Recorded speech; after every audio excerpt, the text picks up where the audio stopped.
Let's talk about Carlee Russell's abduction host and why these stats that you're about to hear are misleading and fake news. Child, because the reality, according to the Black and Missing Foundation, nearly 40% of missing people in America are Black women and Black children, people of color, right? You can go to blackandmissinginc.com to see the disparity yourself. It was damn near 600,000 missing people in 2022. 57% were white, including Hispanic. 39% were minority. So once again, almost 40% of missing persons are people of color, but we only make up 13% of the population.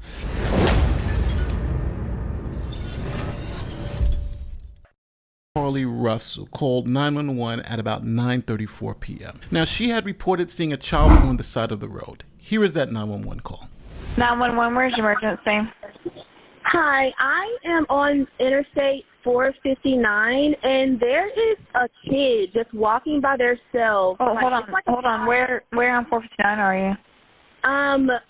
I'm right next to the exit 10 by the Hoover Met, like to get off by the Hoover Met. Okay, so you're before that exit? Yes. Okay, and were you headed southbound or northbound? Like toward Tuscaloosa or toward 280? Towards Tuscaloosa. Okay, and was the child on the left or right side? On the right side. Were they walking northbound or southbound? They're walking towards Tuscaloosa. Walking southbound? Or how old do they look? Like a toddler, like maybe like 3 or 4. Did you pull over with them? Are you still with them? Yes. Okay, are you with the child right now? No, I'm not. I didn't get out of the car. I can see them though. Do you mind staying and keeping an eye on them until we get there? Yeah, okay. Sure, yeah. Okay, what kind of car are you in? I'm in a red Mercedes-Benz. Is that a sedan or SUV? SUV. I mean, it's a sedan. Sorry. Can you put your hazards on for me? Yeah, they're on. Okay. Did you talk to the child at all, or did you say anything to them? No. Okay. No. Do they look like they're injured? No, they don't. Are they white, Black, Hispanic, or Asian? They're white. Okay. Is it male or female? I think it's a boy, a little boy. White male? Okay. Is he wearing clothes? Yes. Okay. What is he wearing? It's a white T-shirt, and it doesn't look like he has any pants on. It looks like a diaper. And you don't see any cars anywhere?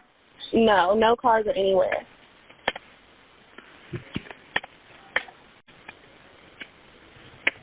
Okay. All right. What's your name? My name is Carlee Russell. And you don't see any injuries on the child from where you're at, correct? No, but I can't really see them that good. Okay, try to keep an eye on them for the best you can, because I don't want you to lose track of them. Okay. All right, and do they have shoes on? No. Shoes? Not that I can see. I can't really see that well. Okay. All right. I've got them on the way, okay? Just try to keep an eye on them, but the officers are on the way, okay? Okay, thanks. Thank you. Russell, who was Black, then disappeared. This was after claiming to have stopped to attend to the child. A search for the missing nursing student began, and a reward of $63,000 for information leading to her safe return was offered by Crime Stoppers. On July 14th, police and volunteers searched for Russell, but didn't find anything. The next day, on July 15th, the Russell family, shortly before 7 o'clock, reported that they had received a phone call saying that Carlee was at the Red Roof in Vestiva Hills. A family member later confirmed to local news that this was just a terrible hoax. At 10:44 p.m., 911 call was received from Carlee's residence stating that she had returned home on foot. Police then responded to her home. Carlee was taken to a local hospital where she told detectives this. Detectives were able to obtain a brief statement from her prior to being treated and released. During the statement, she told detectives that while traveling down the interstate, she saw a baby walking down the side of the road and called 911. She stated when she got out of her vehicle to check on the child, a man came out of the trees and mumbled that he was checking on the baby. She claimed that the man then picked her up and she screamed.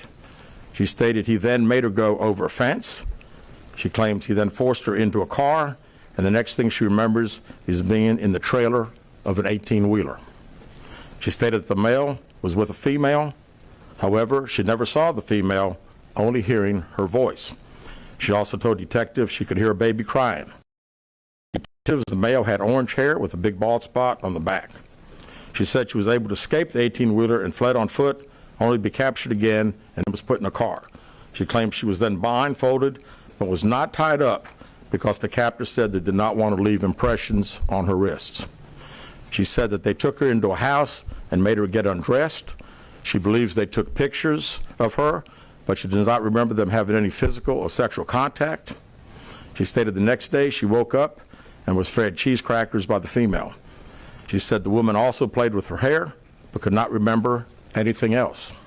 At some point, she was put back in a vehicle she claims was able to escape while it was in the West Hoover area. She told detectives she ran through lots of woods until she came out near her residence. During this interview, detectives noted that Carlee had a small injury to her lip, and she claimed that her head was hurting. She also had a tear in her shirt. Detectives also noted that she had $107 cash in her right sock.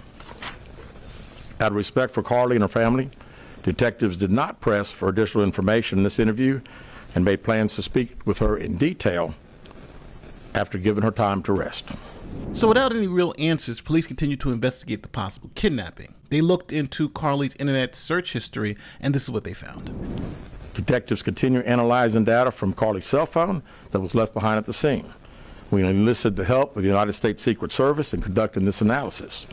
Part of what data included several internet searches in the days leading up to their disappearance that I think are very relevant to this case. On July 11th at 7:30 a.m., the term, "Do you have to pay for an Amber Alert?" was searched. On July 13th at 1:03 a.m., the day of her disappearance, the term, "How to take money from a register without being caught," was searched. On July 13th at 2:13 a.m., the day of her disappearance, the term Birmingham bus station was searched. On July 13th, 2:35 a.m., a search for a one-way bus ticket from Birmingham to Nashville was conducted with a departure date of July 13th. On July 13th at 12:10 p.m., a search for the movie Taken, a film about abduction, was conducted. There were two searches related to Amber Alerts on a computer at Carlee's place of employment, including one regarding the maximum age of an Amber Alert. There were other searches on Carlee's phone that appeared to shed some light on her mindset, but out of respect for her privacy, we will not be releasing the content of those searches at this time. So police were unable to verify Carlee's story. On July 24th, Carlee Russell's attorney then provided police with this statement that read in part, "We told you the investigation was ongoing. We helped you determine where Carlee was during the 49 hours of her disappearance. Today I've talked to and received a statement from Mr. Emery Anthony, attorney for Carlee Russell. Mr. Anthony has scheduled a meeting for Carlee to meet with investigators early this afternoon, but then I received an email stating that a statement was being provided by him on her behalf. Mr. Anthony asked that I read the statement entirely, which I will do now. My client has given me permission to make the following statement on her behalf. There was no kidnapping on Thursday, July 13th, 2023. My client did not see a baby on the side of the road. My client did not leave the Hoover area when she was identified as a missing person. My client did not have any help in this incident, but this was a single act done by herself. My client was not with anyone or any hotel with anyone during the time she was missing. My client apologizes for her actions to this community, the volunteers who were searching for her, to the Hoover Police Department and other agencies as well, as to her friends and family. We ask for your prayers for Carlee as she addresses her issues and attempts to move forward, understanding that she made a mistake in this matter. Carlee, again, asks for your forgiveness and prayers. We have a meeting scheduled with Mr. Anthony to further discuss this case. We're currently in discussions with the Jefferson County District Attorney's Office in Bessemer about possible criminal charges related to this case, And we will announce those charges when and if they are filed. So Carlee's whole ordeal was a hoax, a fraud. And this has happened in the past. Here, this California woman who faked her own kidnapping was sentenced to 18 months in prison. Here's an Oklahoma woman who faked her own kidnapping and had to come clean. And this 38-year-old woman who faked her own kidnapping on Facebook was locked up. So Carlee Russell was charged just like those other women in connection with this kidnapping hoax. She was charged with 2 misdemeanors, one for filing a false police report and the other one is falsely reporting an incident. Now she's out on bond, and I think this is appropriate because if you lie and get police resources activated to do this massive search for you and you're lying and you're just making it up, then there should be some consequences. Now, some people are going to say this is a white thing versus a black thing, but as you saw, they charged all the white women, so that doesn't exempt them from charging a black woman if they all are doing the same thing. This is what I call true diversity, right?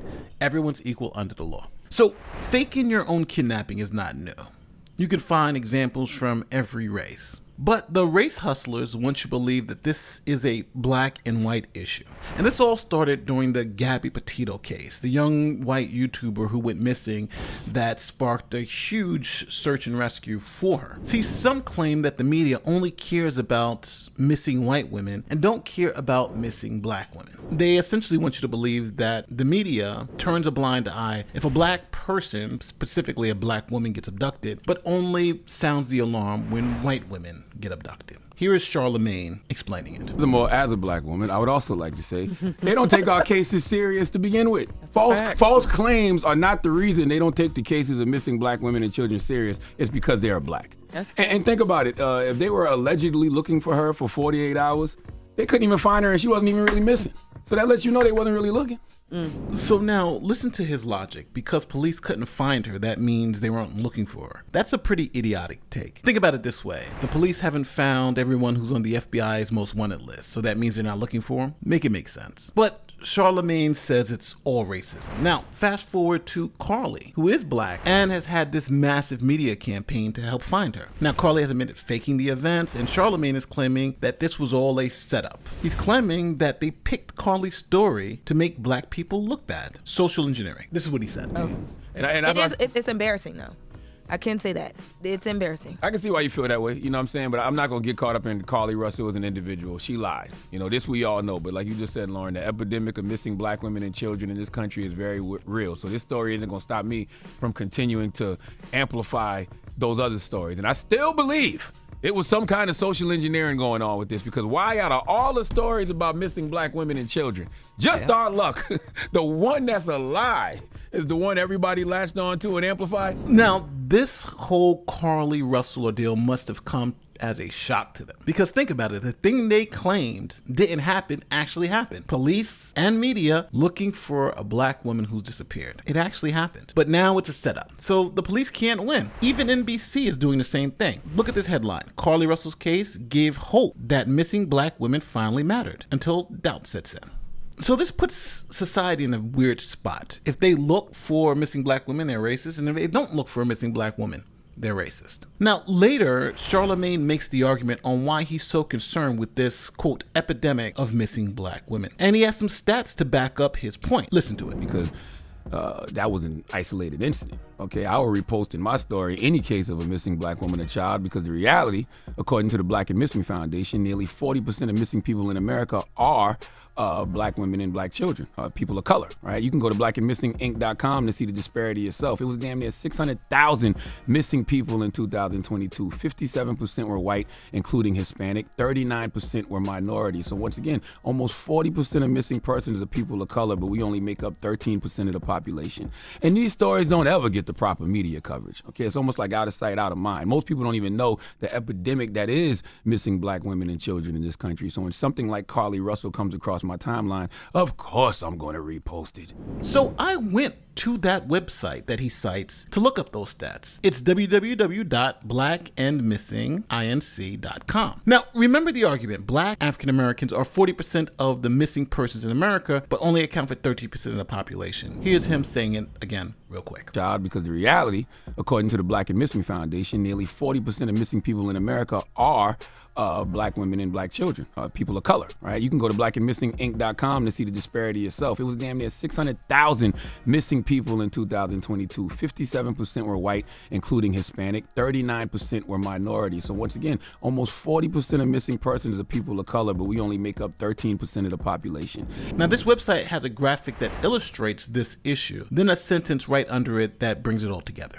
Now, if you look at this sentence, it says nearly 40% of missing persons are persons of color, yet African Americans make up only 13% of the population, and its source is the census.gov. Now, some of you might not see the major issue with this statement immediately. So the first part of the statement deals with 40% of people missing are persons of color, which are Asian, African American, Hispanic, Hawaiian, Pacific Islander, Native American, Native Alaskan, and people of two or more races. And then the second part of the statement deals with only African Americans being 13% of the population, not all those other races. Now, both statements are true, but they actually have no relationship to each other. Now, the best way to illustrate this is to use that same statement, but for different races. So, for instance, here's a statement again, but with Pacific Islanders. Nearly 40% of missing persons are persons of color, yet Pacific Islanders make up only 0.3% of the population. That doesn't mean Pacific Islanders are 40% of the missing people. Let's do it for Asians. Nearly 40% of missing persons are persons of color, yet Asians make up only 6% of the population. Nearly 40% of missing persons are persons of color, yet Hispanics make up only 19% of the population. And what about this last one? Nearly 40% of the missing persons are persons of color, yet Native Americans make up only 1.3% of the population. So when we look at the claim on the website again, nearly 40% of missing persons are persons of color, yet African Americans make up only 13% of the population.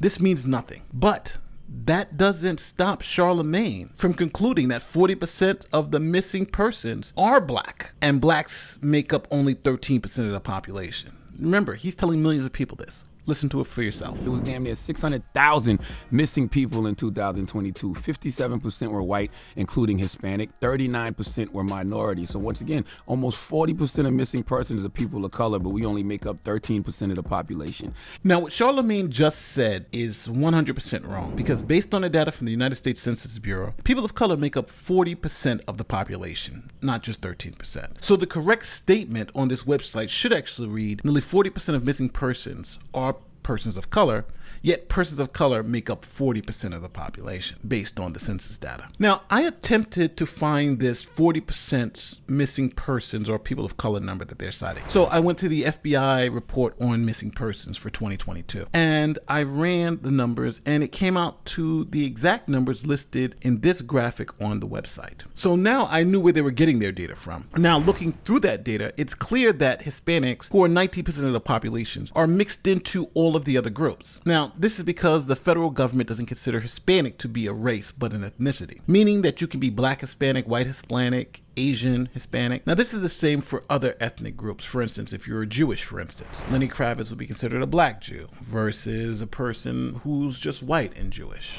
Now, all the numbers that Charlemagne and this website are using do not account for the Hispanic population, which is mixed into the other groups.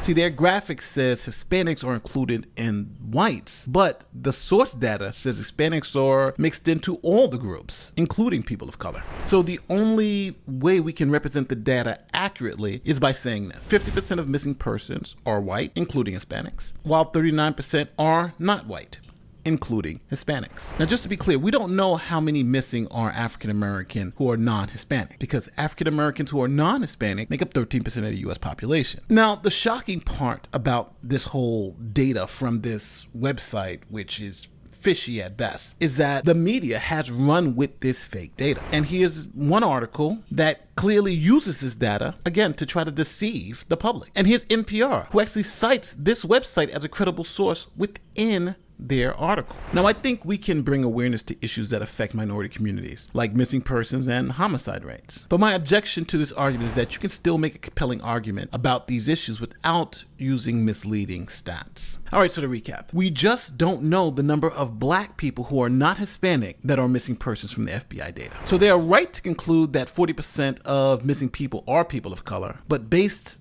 on the data that they sourced, we cannot conclude that 40% of missing persons are black non-Hispanics, as stated by Charlemagne here.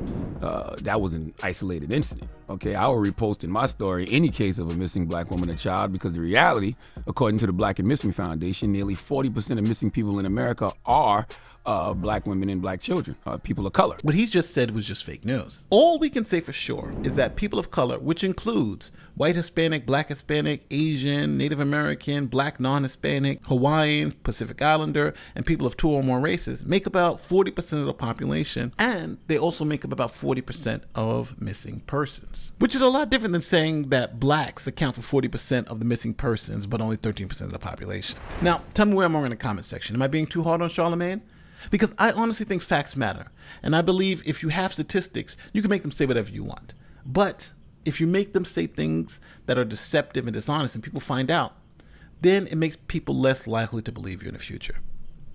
Let me know where I'm wrong in the comment section. My name is Nate the Lawyer, and I'm out of here. Peace.